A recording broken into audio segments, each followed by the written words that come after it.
Hello all, today's recipe is potato pepper fry. ముందుగా బంగాళదుంపల్ని నీట్గా కడిగేసి ఇలా కట్ చేసి వాటర్లో రా సాల్ట్ వేసి ఉడికించండి.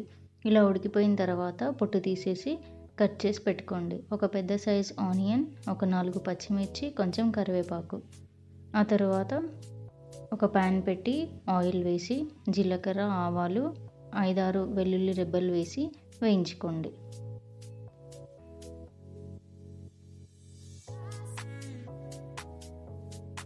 ఇలా వేగిపోయిన తర్వాత ఇందులో పచ్చిమిర్చి, ఆనియన్స్, కరివేపాకు వేసి గోల్డెన్ బ్రౌన్ కలర్లో వచ్చే వరకు బాగా వేయించండి వీటిని.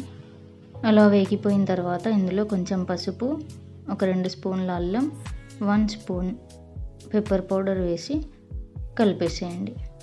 ఇందులోనే కొంచెం సాల్ట్ యాడ్ చేయండి. ఇందాక మేము రా సాల్ట్ యాడ్ చేసాం కదా ఉడికేప్పుడు, అందుకే ఇక్కడ నేను కొంచెం సాల్ట్ యాడ్ చేస్తున్నాను.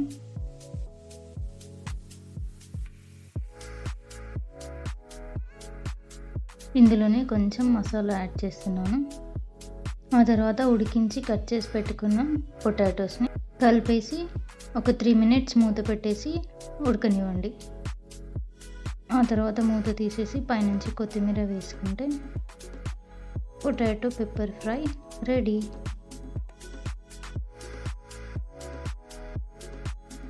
పప్పుచారు ఆర్ టమాటో రసంకి బెస్ట్ కాంబినేషన్. ట్రై చేసి చూడండి.